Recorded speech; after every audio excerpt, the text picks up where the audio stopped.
Well, hey, everybody. Welcome back to the Miller Family Wine School. I'm your host, Wes Hagan, consulting winemaker and brand ambassador for the Miller Family Wine Company. These are unscripted, kind of just snippets of wine education from some basic questions.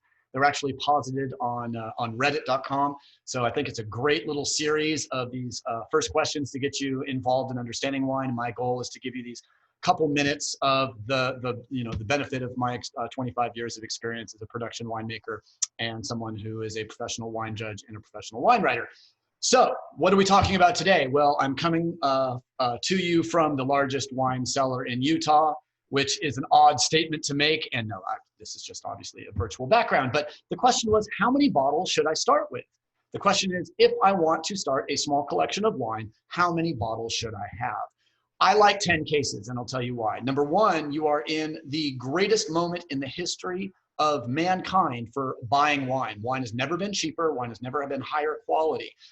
Ever since, really the late 1800s, wine quality has increased incredibly. And in the last 30 years, and especially since the '08 recession, bad wine just isn't made. If a winemaker makes bad wine, they get fired.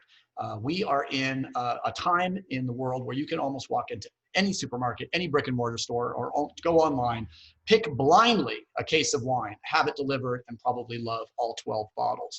So number one, we are in the greatest moment in the history for buying wine. So wouldn't it be a bummer if you didn't have a little wine in your house? Why have more than one bottle in your house if you're not going to be drinking more than one bottle a night?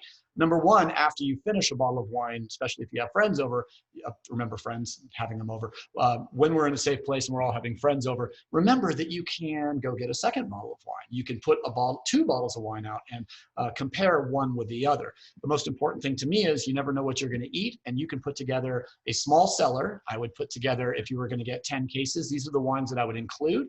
I would include Sauvignon Blanc. I would include sparkling wine.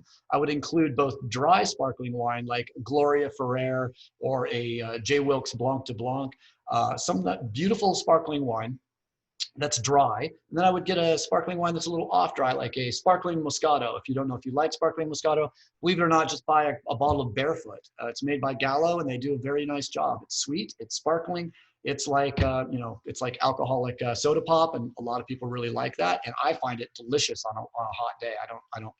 I don't complain when people serve me an off-dry Moscato. Then I would do a little Sauvignon Blanc.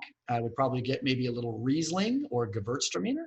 And then I would get some Chardonnay. I might get maybe half a case or 3 or 4 bottles of Viognier, Marsanne, or Roussanne, which are Rhone variety whites.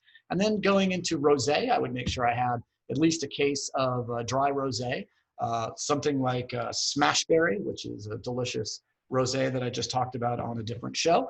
And that is an absolutely great wine to have for summer, nice sessionable rosé.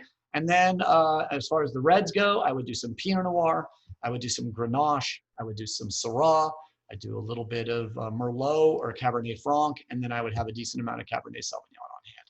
That's basically where I would go. I do like between 6 bottles and 12 bottles of each of those wines, depending, and then either buy yourself the biggest wine cellar in Utah. No, you can buy yourself maybe a 100-bottle wine refrigerator at Costco or online, eBay, or wherever you can find a really good deal. You can also look for people who may be trying to get rid of one that is still functioning perfectly. Make sure you buy a good one, and then try to keep those wines between 55 and 65 degrees on their side, cork wet, and at 85% humidity if you can do it. Basically the same temperature as it would be with the same humidity in a dank underground dungeon. That's exactly how we store wine. We want it to be moist, and we want it to be cool, and that way all the wines age extraordinarily gracefully and they don't get too warm. If a bottle of wine goes over 70 degrees, I think it's a problem long term. And if a wine goes over 90 degrees, you can start seeing immediate damage. So 55 to 65 degrees, and then try to have those wines ready. So I would say, there's no reason you can't just go to to Trader Joe's or to Bevmo and buy yourself a case of wine to start. Bottle of this, bottle of that, see how fast they go, and then build your collection. What you'll see though is the wines that stay in your collection, the ones you don't drink. And then in the end, you have a bunch of old wine from varietals that maybe don't appeal to you on a regular basis, because every time you go to the cellar, you pull the Pinot Noir, you drink the Pinot Noir. In the end, all that's left is Merlot. Sorry, that was a sideways comment, but that's kind of how it goes. So keep enough wine in the house that you always have a lot of options, and whatever you put on a plate, you should always have something to match with.